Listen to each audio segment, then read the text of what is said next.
It doesn't say no trespassing. This is the WTJS radio building in Jackson, Tennessee. It went on the air in 1931 and broadcasted on 1390 AM. For radio nerds, it transmitted at 5,000 watts non-directional in the day and 1,000 watts directional at night. I filmed this footage in 2022. Here's what it looked like in the 30s. Owned by the Jackson Sun newspaper, it was the first radio station in the city and the only radio station in West Tennessee other than Memphis. In the early 1930s, people listened to WTJS for farm programming and news. The property flooded quite often, so over the years it was only used for special events and a few Boy Scout meetings. The pond, however, is a great local fishing spot. Years ago, when I would pass the building at night, some of the original neon lights were still left on. Since getting this drone footage in 2022, I've often wondered what it looks like on the inside. Well, only one way to find out. Here I'm at the property in 2025. Gate is open, so I drove up here and I'm gonna walk the rest of the way because my car isn't made for this off-roading. Oh yeah, this place is totally abandoned. Oh man, it's in bad shape. I'm gonna look in the windows though. Oh, there's that booze bottle I was looking for. Do I check the door? Of course.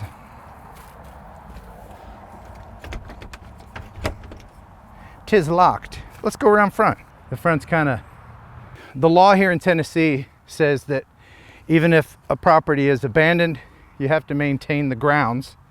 So it does look like they've brought a bush hog in here. Poor American flag is tattered and torn. Oh man. Ugh. Oh, I see an open door. That looks like poison. This doesn't. I'll go on that side. Yeah, this must have been so cool when it was a radio station though. What a great location. Let's just take a peek in here. Just a peek. The door was open.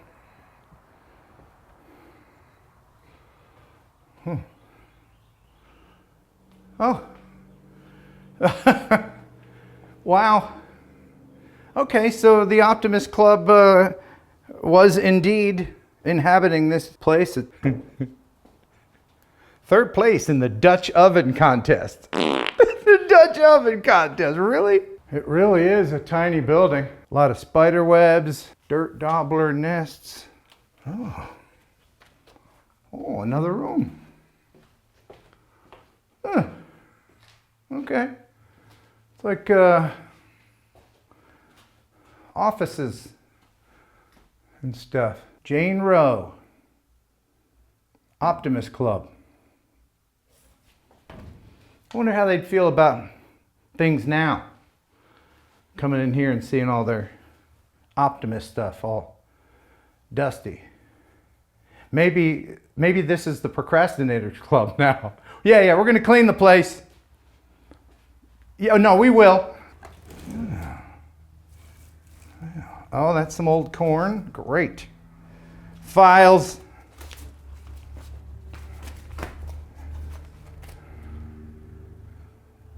Yeah.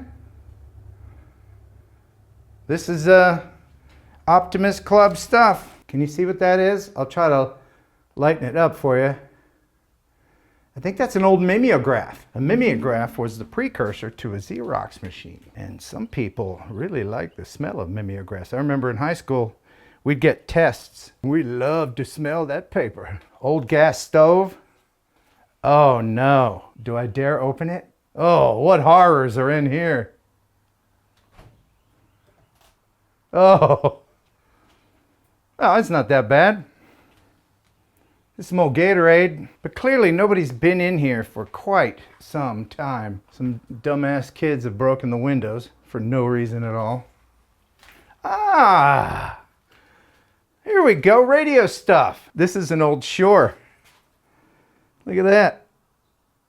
That's an old Shure microphone. If it wasn't in the weather, I'm sure it would still work. All right, you guys aren't gonna know what this is, but my fellow radio geeks will. These are potentiometers, the precursor to a slidey board that you see at most radio stations. When I first started in radio, I worked with these. These are the same thing. And I guarantee you, you clean this up, it would still work. These were built like tanks, these things. There's the old meters. Look at that. Huh, where have I seen that before? Oh yeah, on my tattoo. Oh, carts. Oh my gosh. They look like 8-tracks, but they are actually carts. This is what you would listen to songs on. If you listened to radio in the 80s and early 90s, 70s even, this is what you were listening to. A song transferred onto this. 7.5 inches per second, IPS, 7.5 IPS. And yeah, one song per cart. Gene Langley Ford, this is a commercial. They pop this in, hit the button, and play the commercial. How many people do you know that have a cart tattoo? Just us nerds, just us radio nerds. Ah, oh, I love this. If you watch WKRP in Cincinnati, the television show, is what Johnny Fever is playing the music on. And by the way, WKRP is an AM station, an AM rock station. Music, can you believe it? On AM. I wonder how many interviews were done with this. There's a lot more Optimist Club stuff in here than radio station stuff. But wow, I'm so glad I stopped in here. There's one more room in here before I go. It's got a lot of water in it. I would guess that this would have been the GM's office because it's got, you know, corner window, view of the pond, and a personal pooper. GMs always have to have their own personal poopers. Let's take a look out front. If this door is open, it is. Oh, my goodness, there's a lot of wasps' nests. A beautiful staircase down to the pond and the fountain, and then this would have been a circular driveway. Could this be fixed up? Yes. It would cost a lot of money though. That sign, I don't think it lights up anymore. For a while they had the electricity still on. I remember being a radio guy when there's a lot of independently owned radio stations like this. It was a different time. Independent owners didn't have to follow any corporate mandates. They could do what they wanted according to what their community wanted. It wasn't so homogenized where, you know, you just get the same everything for 100 markets, same website. The GM's usually the owner. There is a handful of these small radio stations still left in the United States, and I actually work for one of them. Stratmeyer Media in Paducah, Kentucky, owned by one dude. We have no corporate overlords. We can do what we want, and we do.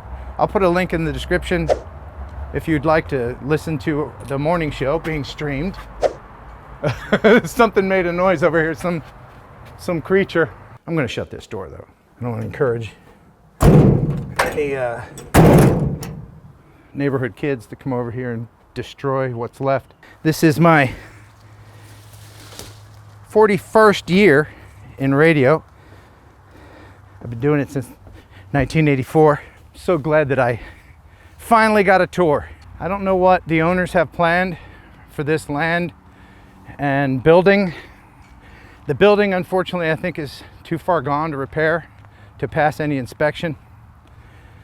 It's cinder block, and cinder block doesn't last forever. If the owners ever see this, just know that I respected your property, and I have a group of friends who might want to purchase this property. Thanks for watching. Thanks for subscribing. Big thanks to you members, both on YouTube and on Patreon. It's what gets me going. I'm gonna take the drone patrol across the country. I'm gonna probably end up in Oregon. So if you're in Texas, Oklahoma, any of those flyover states, I'll stop by and see you. Email me, let me know. Until next time, buh and bye.